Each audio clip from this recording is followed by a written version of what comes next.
This time, so while trying to witness, like being witnessing the thing, as you said, this time I practice. I'm practice seeing witness, instead of seeing witness as a different thing.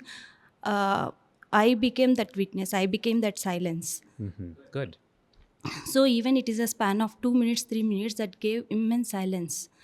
In that silence, I feel like whatever thought has coming, whether it is good or bad, or whatever feelings are coming, there is no judgment. Nothing is just absolute silence and stillness. That's it. Wonderful. Wonderful. Let's give her a big hand. Awesome. Be the witness, be the seer. Don't focus on what is seen. What is seen is not important. Focus instead on what is the seer. Now, use common sense, right? If you're crossing the road, you have to look both ways before you cross the street. Use common sense. But in your spiritual life, focus on the seer, not the seen, okay? Focus on being the witness. And then once you become that witness, what happens is you become silent, right? And what happens once you become silent? You know yourself as the self. It's simple. It's very, very easy then. That's all. There's nothing to self-realization. It's just be still. That's all. Now, I want to share with you, because some of you I'm seeing this. The mind, no? You mentioned that your mind was quiet for 2 whole minutes, and you had such great peace during that time. And then afterwards, what happened? This after that also my thoughts has reduced. Reduced, My yes? agitation for whatever my uh, whatever habits I used to have, You watching become quiet, right? You quiet, yes, become quiet. and Yeah. like wanting to see things or know things also has reduced. It stays I with you, feel that like, yeah, silence, yeah, yes? even outside it reflected a lot. Yes. But for most people, the common experience is that their mind continues to jump up and down, up and down, up and down, right? Whole day long. And again, the reason why we do all this sadhana is just simply to reduce those vasanas, reduce those tendencies, become quiet, so that when you're quiet, you can become still. When you become still, you know yourself as the self. That's all, okay? Don't make the mistake of saying, I need this guru, this path, this technique. That means that you're seeing self-realization as a goal, something separate from me. Please don't do that. But let's look a bit more deeply. And let me share a story with you. Ready? Okay, we all like stories. So this story was shared by one of our friends when we were in Atlanta around 2002, 2003. And he had come to see Swami in the Brindavan ashram. And so he happened to be sitting in the second row. There's one person in front of him. This was in the old days when Swami was walking around. And sure enough, Swami comes around for darshan, and he stops right in front of the man sitting in front of him. So that Swami's standing like just 3 feet away. And Swami's talking to this man. But Swami has this ability, if he doesn't want you to hear what he says, you won't be able to hear no matter how close you are. So Swami and this devotee are talking for a long time. And my friend can't hear anything at all. He's just like this, putting his hands together, but he can't hear anything until finally Swami stands up straight. And you know what he said? Swami says, listen very carefully to this. He said, free will? There is no free will. The only free will you have is to identify with the body or to identify with God. I want you all to contemplate on this. The only free will you have is to identify with the body or to identify with God. Okay? Make sense? Got it? Yes? There's no other free will. What happens as soon as you identify with the body? All the troubles, all your problems, all your challenges, my wife, my husband, my child, my job, all that happens, right? Instead, if you identify with God, what happens? You become silent. And once you become silent, what happens? You know yourself as God. That's all. There's no other steps. That's it. Just become silent. You're God. That's it. Done. Okay? But the problem is, you're sitting in meditation, or doing your sadhana, or you're in your work, and you think, I am the body. Okay?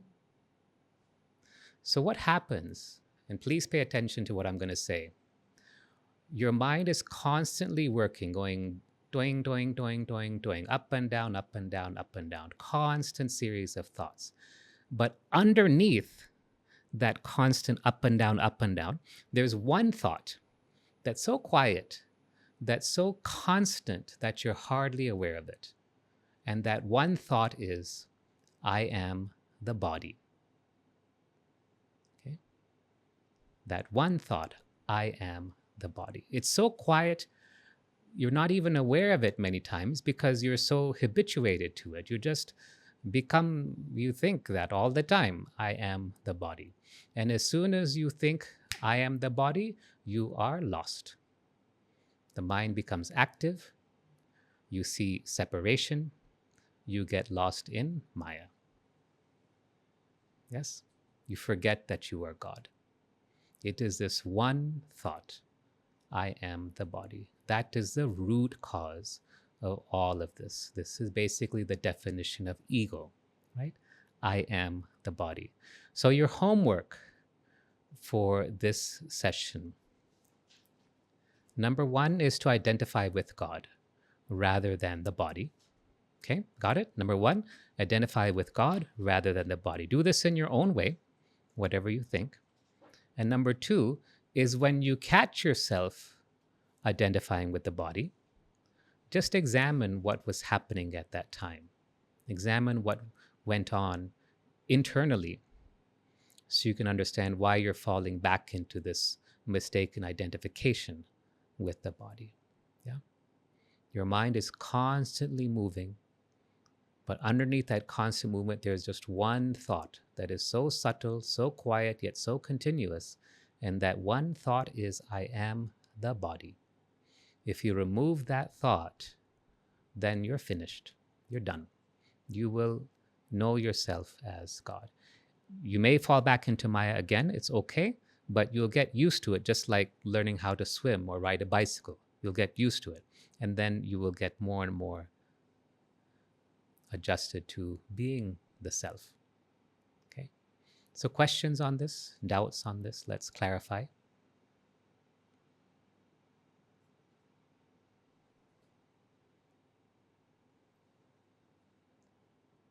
So for me, throughout the day, how to identify that I self, that's how to be that in your in that self. Though we are doing different chores, different works at home, is it any way to be that self, to connect to that self and doing the things? See, there's going to be times where your entire concentration or awareness is required for a particular task. There's going to be times like that. I often give the times where I would assist the surgeons in cardiac surgery. Patient's chest is open, heart is beating, lub dub, lub dub, lub dub. I have to put my machines inside, tell the doctor what's happening, the surgeon what's happening, and then after the surgery's over, come back and see that the surgery went properly as expected. During that time that I'm using my instruments inside the patient, I'm not thinking about other things, right? I'm not even chanting a mantra. I'm not doing anything. I'm just fully aware of that particular task. That's what you're supposed to do. That's normal, okay? Once you're done with that task, however, what most of us do is we either go into the past or we go into the future. Instead, stay focused in the self, okay? Exit that task just as easily as you would say, remove a watch, finish it, and then go back into being the self again. Instead, we tend to linger. I just finished this task, and we tend to linger on that task, or we start worrying about the next task, and that's where you get lost. Okay. Now, I want to share another secret with you. Okay.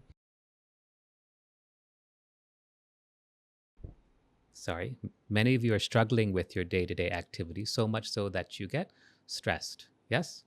Yeah? It's common, no? It happens. What I found is that when you practice ceaseless effort, life becomes very easy, becomes very simple. Somehow your work gets done. Somehow. Problems still come, but somehow they get solved on their own. The answers just come to you The knowledge just comes to you. It just comes. Somehow, I don't know how, it just happens. A problem will come, somebody will scold you, and you'll be like, okay, and you'll try to resolve it. But then in that ceaseless effort, it'll get resolved on its own. I mean, you'll do whatever, just like the conflict that I had yesterday with the Zoom call where these two people are fighting with each other in the call. If they were physically there, they probably would have punched each other, but luckily they were on Zoom. But somehow, just in that ceaseless effort, it all got resolved. It all got fixed. So if you really want to make your life easy, then just practice ceaseless effort. Really, I was thinking, like, why did I struggle so much? Like, what was wrong with me? Earlier, what I used to do is I would have a problem, and then I would run to sit down someplace quietly, and I would try to connect with Swami, and I would say, okay, Swami, this is the problem. What's your will? And that seemed like a pretty good idea, right? Swami, what's your sankalpa for this situation? But it was so much effort. First you have to be quiet. You have to really, let go of your attachments. You have to breathe in and out, let go of your stress. That letting go of stress itself is so hard. And then finally you get an answer and you're like, is this really my answer? Is this Swami's answer? Right? That was so hard. Now it's much easier. It's just like, just do ceaseless effort, always focusing on realizing that you and the Lord are one and the same. And in that, everything just by itself, somehow it gets taken care of. Okay? So this is the secret to an easy, happy life. Ceaseless effort. Easy, happy life, ceaseless effort. Doesn't mean that you ignore your duties. No, use common sense. Doesn't mean that you walk across the street without looking both ways. Use common sense.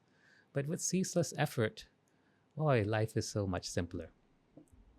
Okay. So what's the homework for this week?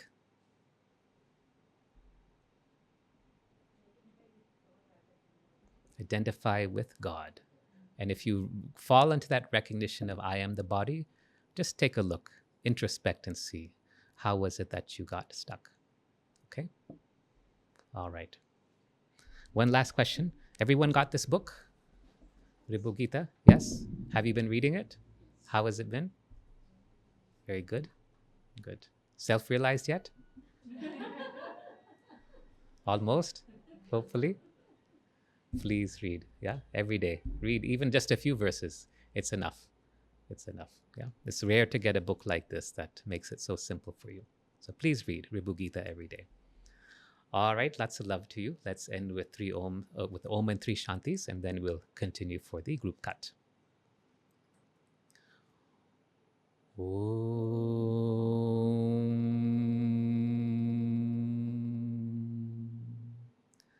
Shanti, Shanti, Shanti. Samastaloka Sukhino Bhavantu. Samastaloka Sukhino Bhavantu. Samastaloka Sukhino Bhavantu. Om Shanti, Shanti, Shanti.